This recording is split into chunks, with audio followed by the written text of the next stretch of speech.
Mehrabad کی رات ہمیشہ گہری ہوتی تھی، جیسے شہر خود اپنی سانسیں دھیمی کر لیتا ہو۔ چاندنی جب قلعے کی دیواروں پر گرتی تو ایسا لگتا جیسے ہر پتھر اپنی کہانی سنانے کو تیار ہو۔ اسی قلعے کے ایک کمرے میں شہزادی لیانا رہتی تھی، وہ شہزادی جو الفاظ سے زیادہ احساس پر یقین رکھتی تھی۔ لیانا کے ہاتھوں میں جب بھی رنگ اور کپڑا آتا تو وہ صرف چیزیں نہیں بناتی تھی، بلکہ اپنی روح کا ایک حصہ ان میں پرو دیتی تھی۔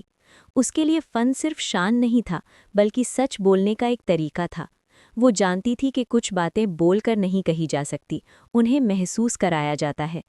اس کی ماں ملکہ ریحانہ مہرآباد کی روح مانی جاتی تھی۔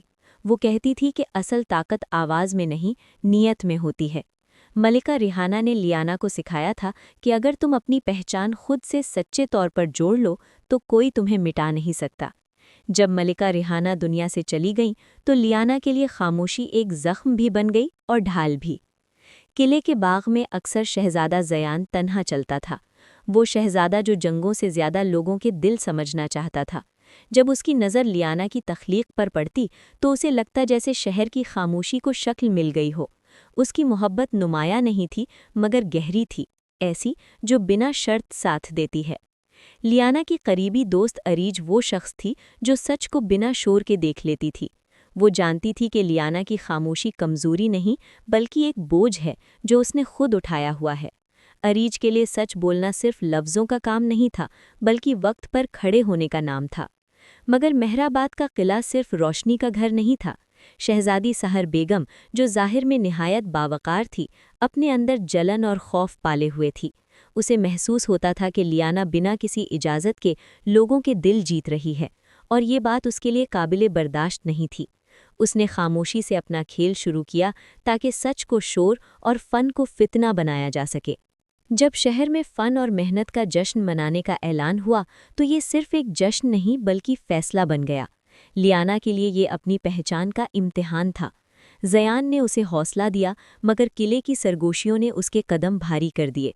روایت کے نام پر اس کے ہنر پر سوال اٹھنے لگے اور خاموشی کو اس کی کمزوری سمجھا جانے لگا۔ اس رات لیانا نے اپنی ماں کی یادوں والی ایک تخلیق خود توڑ دی۔ یہ ہار نہیں تھی بلکہ اپنے آپ سے سچ بولنے کا ایک طریقہ تھا۔